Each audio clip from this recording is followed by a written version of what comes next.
10 تا از خطرناکترین مقاصدی که فقط ماجراجوها جرأت رفتن بهش رو دارن.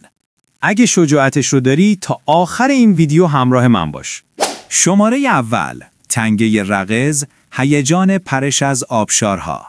این دره دیدنی در نزدیکی شهرستان داراب در استان فارس قرار داره که به دلیل وجود 64 آبشار و صدها حوضچه طبیعی زلال به عروس دره‌های ایران شهرت داره. جایی که باید از آبشارهای 3 تا 6 متری بپری، داخل حوضچه‌های عمیق شیرجه بزنی و مسیرتو بین صخره‌ها پیدا کنی. اینجا بدون راهنما احتمال گم شدن و غرق شدن واقعاً بالاست. شماره دوم، کویر لوت، گرمترین نقطه ثبت شده روی زمین. اینجا یکی از غیرقابل سکونت ترین نقاط جهانه.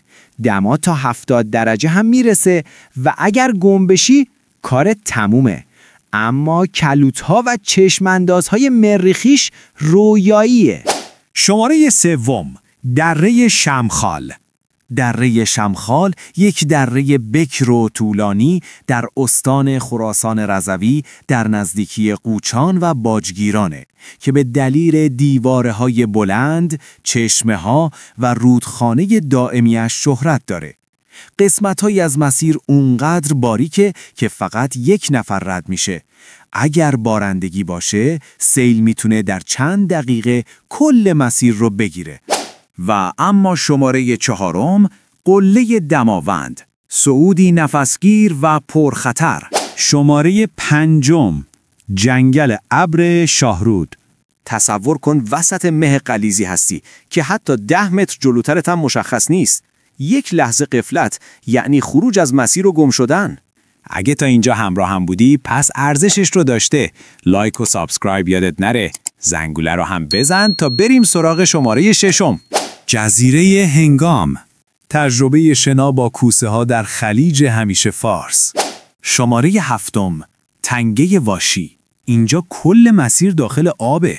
در ظاهر ساده است اما با یک بارندگی کوچیک به تله جریان آب تبدیل میشه.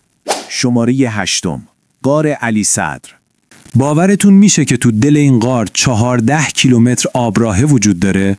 سکوت اینجا میتونه هم آرامش بخش باشه هم ترسناک. شماره نهم، دریاچه ارواح نوشهر.